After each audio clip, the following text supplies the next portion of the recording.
recibimos a nuestro primer entrevistado de la mañana, Nicolás Martinelli, ex ministro del Interior y bueno, actual asesor en materia de seguridad y convivencia en lo que es la campaña de Martín Lema para las próximas elecciones departamentales aquí en Montevideo. Así que bueno, gracias por acompañarnos esta mañana. Muchas gracias, muy buenos días, Jimena, Daniel.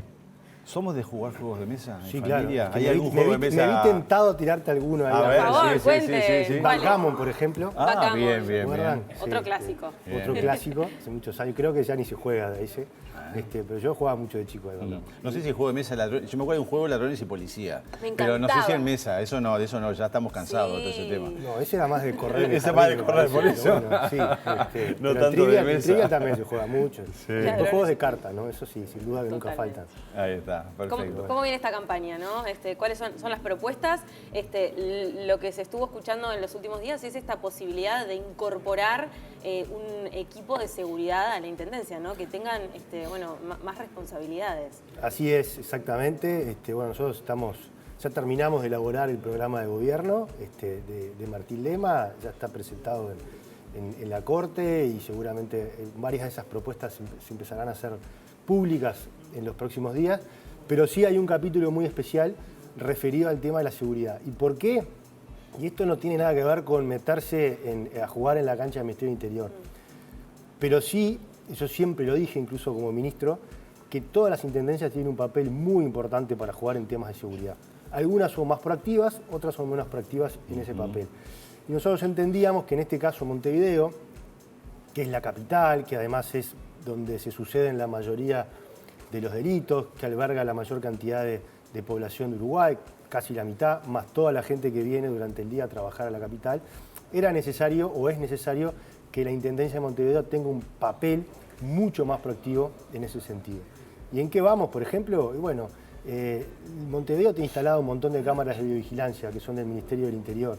Y ahí muchas de esas cámaras a veces no se pueden visualizar correctamente porque hay ramas que obstruyen la visualización. Sí, hemos hablado estos días, entonces, es tremendo. Sí. Se pierde evidencia, se pierde la posibilidad de capturar a algún delincuente. Entonces ahí tiene que haber un trabajo de la Intendencia mucho más articulado y metódico para precisamente despejar esas ramas. También tiene los basurales. ¿Cuántas veces nosotros hemos encontrado, estando en el Ministerio del Interior, armas, evidencias, incluso cadáveres dentro de los basurales? Porque es una forma de esconder precisamente ese tipo de elementos. Entonces, ahí hay que hacer también una tarea más programada. Entonces, para limpiar basurales. No es tanto que haya una especie de policía departamental, sino que esté más coordinado y que ayuden a la policía. Vos no podés tener el papel de policía, por eso está prohibido por la Constitución. No podés tener policías armados. Sí podés tener lo que sería una suerte de guardia municipal o guardia departamental o guardaparque, si querés, que en algunas zonas de Montevideo podés colocarlos precisamente para controlar, vigilar, evitar vandalismos, evitar incidentes también, sin perjuicio de solicitar el apoyo de la policía cuando sea necesario. Pero hay un tema que quizás la gente no lo sabe, pero dentro de la policía hay una figura que se llama los eventuales, que son personas preparadas por la policía, pero que están a la orden de la institución que los contrata. Y la Intendencia de Montevideo tiene cerca de 120, 130 eventuales, que son policías que están armados, que están vestidos de azul, ¿verdad? Pero que están bajo la orden de la Intendencia, ya sea para custodiar una plaza, ya sea para acompañar a los funcionarios de la Intendencia en los operativos de calle, ya sea para custodiar edificios. Entonces, en definitiva, la Intendencia ya tiene un equipo armado en ese sentido que lo puede aumentar, sin perjuicio de la posibilidad de contratar, por ejemplo, ex policías, que sin portar armas, al menos letales, puedan también sumarse al cuidado de estos parques, de estas áreas verdes. También está la posibilidad de hacer un llamado a licitación pública para contratar empresas de seguridad que se encarguen, por ejemplo, el Parque Rivera, que es de una enorme extensión. Sí.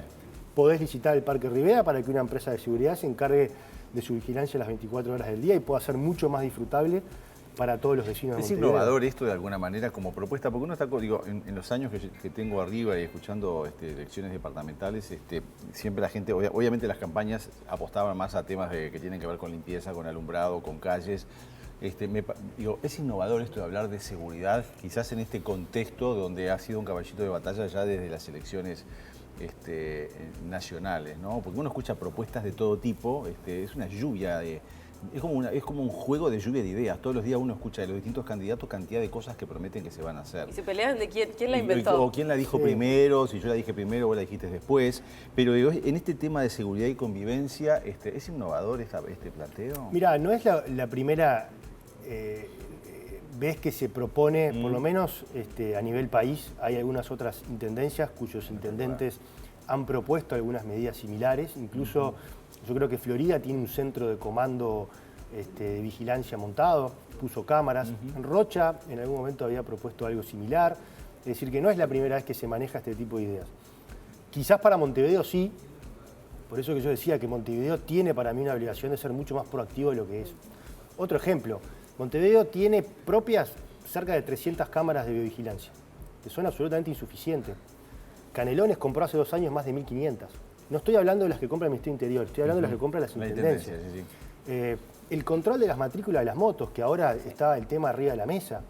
Incluso el actual Ministro del Interior convocó al Congreso de Intendentes para solicitarles apoyo en ese sentido. Bueno, la Intendencia de Montevideo no controla las motos, las matrículas. De hecho, hace poco salió un artículo en un medio de prensa donde se entrevistaba, sin dar nombre, a un inspector de tránsito que decía que tenían la orden de no fiscalizar eso. ¿Por qué? Y yo creo que la orden está dada un poco en eso de que el impacto negativo en materia de seguridad pública repercute mucho más en el Poder Ejecutivo y en el Ministerio del Interior que la Intendencia. Entonces la Intendencia en el periodo anterior, que eran de distintos signos políticos, es yo hago lo menos posible, no soy proactivo en la limpieza o el raleo de las ramas, no me preocupa poner más cámaras, no me preocupa controlar las motos y matrícula. Pasó lo mismo con la desocupación, por ejemplo. ¿Por qué? Porque el impacto de eso le va a pegar más al gobierno nacional a través del Ministerio del Interior que a la Intendencia. Por eso nosotros queremos cambiar un poco esa óptica, ¿verdad? Y decir, no, hay muchas cosas donde la Intendencia se tiene que hacer cargo sin perjuicio de quién esté gobernando a nivel las picadas, nacional. Por ejemplo. Las picadas también. Hay una picada y llamadas al 911. Ahora, ¿quién cobra la patente? La Intendencia. ¿Quién debería fiscalizar? La Intendencia. ¿Quién lo hace? El Ministerio del Interior, pues la Intendencia no lo hace. Entonces, esas son las cosas que tenemos que cambiar. Dejar de mirar un poco el ombligo de cada uno, decir, bueno, si yo hago esto, en realidad va a beneficiar al otro, y hacer lo que hay que hacer. Lo que te quería preguntar, ¿pasó lo mismo, por ejemplo, con la gente en situación de calle, en las plazas y en los espacios públicos, donde la Intendencia tendría que haber tenido otro tipo de participación o de injerencia? Exactamente. Bueno, la ahí Miguel aplicación, tocas un ejemplo. de la ley de faltas es lo que viene reclamando Martín Lema. Exactamente. Ahí ustedes tocan un ejemplo clarísimo de lo que yo digo. Como el impacto de la gente en situación de calle golpeaba más al gobierno nacional, entonces yo, Intendencia, ¿para qué me voy a mover? Si en definitiva después, para mí, el fondo es un tema político y yo quiero ganar elecciones. Entonces, esa es la mezquindad política con la que tenemos que terminar. Si yo tengo una tarea para hacer en la Intendencia de Montevideo, la tengo que cumplir. Y si tengo que coordinar con el Ministerio del Interior, con el MIDES o con cualquier otro ministerio, lo tengo que hacer. Porque en definitiva, el fin es que el ciudadano, en este caso el montevideano o el uruguayo, viva mejor. Pero yo no puedo, de alguna forma, escatimar recursos o andar midiendo el impacto de lo que yo puedo tener en función de cómo pueda perjudicar a mi adversario político. Hay otro tema que tiene que ver en parte con los vecinos y quizá la seguridad, es la fiscalización de los cuidacoches irregulares. ¿Cómo se trataría ese tema? Mirá, hoy la Intendencia de Montevideo, quizás me equivoque, pero creo que tiene solo 2 inspectores para todo Montevideo para fiscalizar los cuidacoches irregulares. O sea, prácticamente es una tarea titánica, si no imposible de hacer. Evidentemente hay que robustecer mucho más el servicio de control vinculado a la irregularidad de los cuidacoches, porque eso ayudaría, en coordinación con el Ministerio del Interior, por supuesto, pero eso ayudaría mucho a, por lo menos, bajar la sensación de inseguridad que hay. Porque van los inspectores, verifican que si la persona está inscripta o no está inscripta. Si no está inscripta, quizás la puedan ayudar a iniciar el camino para que se inscriba y se regularice en la cuadra donde está trabajando, si es que en esa cuadra no figura otra persona.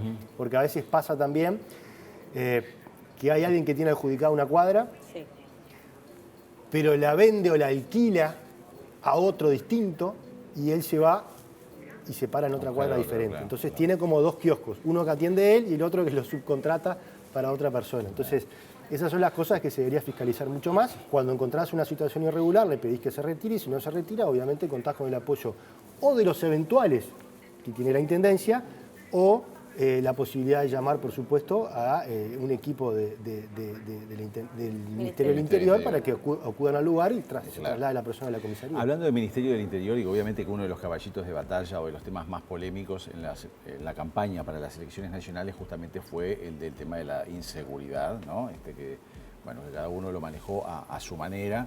No vamos a entrar en cifras que ya son harta conocidas, pero de alguna manera el tema homicidio fue algo bastante complicado de intentar reducir, ¿no? Con múltiples causas, se ha adjudicado mucho el tema del narcotráfico. Digo, también creo que hay una sociedad que cada vez está más violenta, pero bueno, en definitiva empezó un nuevo gobierno que ganó, que apostó a determinadas cosas. ¿Cómo estás viendo la gestión del Ministerio del Interior ahora en base a tanto ruido que hizo el tema seguridad en este corto tiempo? Porque, a ver, ha transcurrido muy poco, pero que bueno, capaz, no sé, es una opinión muy personal, uno hubiera pensado en algo más, más de shock o más de emergencia. No sé, ¿cuál es tu evaluación al respecto? Y bueno, un poco parecía la tuya. Yo creo que en campaña política se dijo que había una emergencia prácticamente en materia de seguridad pública, pese a que todos los delitos bajaban y pese a que se había logrado contener el crecimiento de los homicidios, que venía creciendo sostenidamente y sobre todo exponencialmente del año 2012 al 2019, alcanzando su récord en el año 2018. Y siempre, como yo digo, es mucho más difícil bajar los delitos que subirlos. Mucho más. Lleva muchos años lograr estabilizar e incluso bajar los delitos. Y en este caso los homicidios. Ahora, también es cierto que el gobierno hizo un enorme esfuerzo en bajar las rapiñas, que bajaron un 40%, los hurtos, el hurto de vehículos, el abigeato bajó un 300%. Los homicidios sí, siempre lo hemos sostenido, fue mucho más dificultoso, pero al menos se logró una baja, aunque sea moderada, y lograr mesetearlos. El trabajo luego de profundizar esa baja es mucho más engorroso, porque ahí tenés que meterte en el área del trabajo en causas. Por eso nosotros hablábamos de un enfoque dual, para dar una pata represiva, para contener el crecimiento, y otra pata vinculada a las causas. Pero todo lo que tiene que ver con el trabajo en causas lleva muchísimos años. Yo siempre pongo el ejemplo, los países nórdicos, que a veces nos gusta mirarnos, nos llevan 15 o 20 años de trabajo vinculado en causas. O sea que lo que está pasando ahora en realidad yo lo que veo ahora es algo que empezó 15 o 20 años atrás. Yo lo que veo ahora es un gobierno, sí, por supuesto. Yo lo que veo ahora es un gobierno adormecido para la urgencia que nos habían dicho que había durante la campaña política. No veo medidas, o veo muy pocas medidas, y muchas de esas pocas medidas además tienen que ver más con continuar cosas que se venían haciendo o profundizarlas, que está bien, pero no con medidas nuevas o innovadoras. ¿Cuáles, por ejemplo? Se anunciaron 2.000 nuevos efectivos sí, agregados a la policía ahora para estos tiempos. Sí. ¿Eso era necesario? Bueno, por eso te quería hacer un capítulo aparte, pero quería contestarle primero a Daniel. A ver, un ejemplo clarísimo. Se habló de restablecer el PADO. Bueno, eso está equivocado, porque el PADO nunca dejó de funcionar. Entonces ahí hay o una mala información o una intencionalidad política de querer mostrar algo como novedoso cuando no lo es. De hecho, el PADO durante el periodo nuestro se dinamizó, porque el delito es dinámico y el PADO era estático. Tenías policías parados en una esquina que no se podían mover.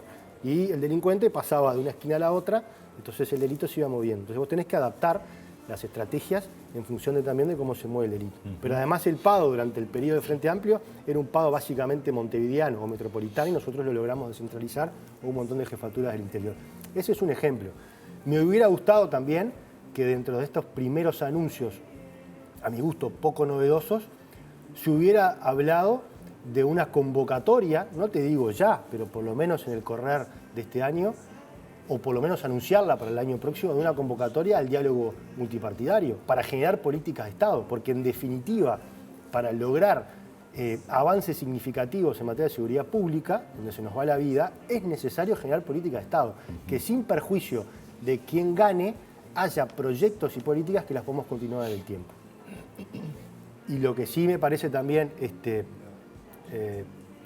digamos, preocupante, es que después de anunciar que era urgente, después de decir o anunciar pocas medidas, y en mi entendido estar adormecidos en ese tema, habrá anunciado que recién vamos a tener un plan de seguridad para el año que viene. Fíjate que nosotros estamos proponiendo un plan de seguridad para Montevideo y el Gobierno Nacional no tiene un plan nacional. ¿Y eso está condicionado de alguna manera? ¿Pero no está condicionado el presupuesto eso? Para nada, para nada. Por supuesto que hay algunos elementos que Claro. necesitas del presupuesto. Vos me decís, queremos crear 2.000 cargos nuevos, ¿eso Claro. implica crear vacantes? Sí, necesitas una ley de presupuesto. Necesitas una ley de rendición de cuentas, que son las dos leyes económicas o financieras donde se pueden poner este tipo de... Pero para nada te impide armar un plan que diga que vas a tener los 2.000 efectivos y una vez que se apruebe la ley de presupuesto con las 2.000 vacantes, a partir de enero del año 2026 vas a empezar a hacer los llamados para que queden ocupados en tal fecha. Eso lo puedes hacer. Volviendo a tu pregunta, Sí. Jimé, si vos me decís, te doy 2.000 efectivos más, yo los tomo. Si vos me decís, son necesarios, no creo. La verdad, no creo. Nosotros cuando asumimos en 2020 había 19, son 33.000 funcionarios en el ministerio, pero había 19.000 efectivos, los que vos ves de azules, que están para tareas efectivamente policiales. Cerramos el periodo con 23.000. ¿Por qué?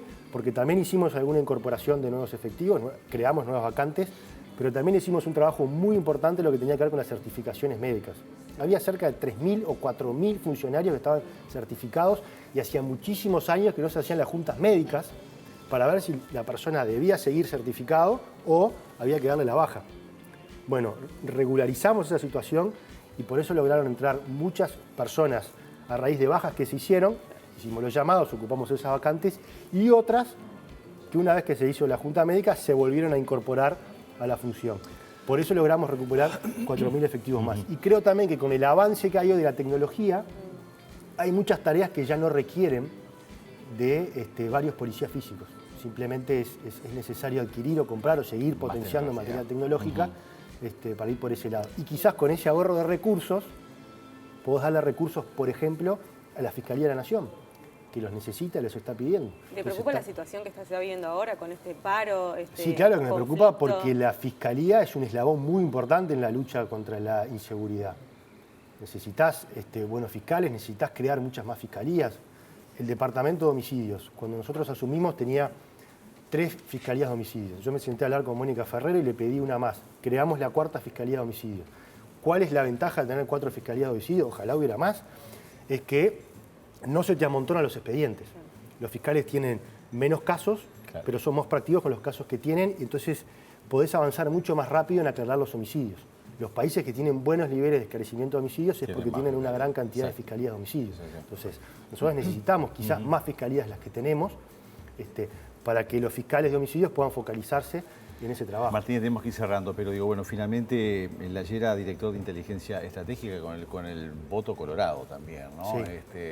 Eras muy crítico al respecto. Sí, repito, yo no lo conozco a la Yera, nunca lo vi. No sé si es un buen tipo Pero su o causa un fue mal tipo. archivada, o sea, estaba habilitada esa posibilidad. Sí, sobre la causa en particular, a mí me llamó la atención que dentro del informe que hace la fiscal pone que, si bien exonera a algunos que estaban siendo indagados, pone que hay responsabilidad de la jerarquía, pero nunca individualiza quiénes son esos jerarcas. Y yo quiero saber quiénes son los que autorizaron esos traslados, porque ahí hay una irregularidad, por lo menos administrativa, muy importante. Y si la fiscal en el informe pone eso es porque algún indicio tiene, y en lugar de archivar, a mi gusto debió haber seguido investigando. Pero está, no importa, ese tema ya fue. Ahora, yo no hubiera votado la venia de la Yera, como ya lo dije públicamente, analizando su trayectoria profesional en ese sentido.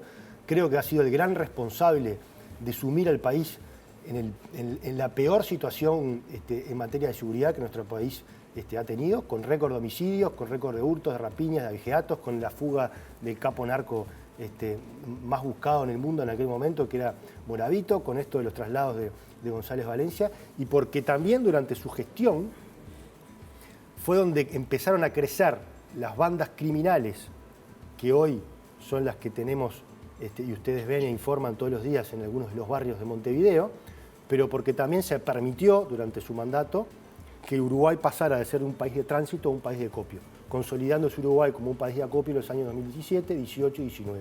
Y esto no lo dice Nicolás Martinelli, esto lo dicen los trabajos académicos que hay sobre la materia, que todos los elementos indican que durante esos años fue que Uruguay pasó a convertirse en un país también de acopio. Por eso digo que, a mi gusto, es una persona que reprobó el examen y que ni siquiera lo mandaría a febrero, le diría, mire, esta tarea no es para usted, dedíquese a otra cosa. Martínez, muchas gracias. Gracias, un Gracias a placer. ustedes, Jimmy y Daniel, un placer Éxitos. haberlos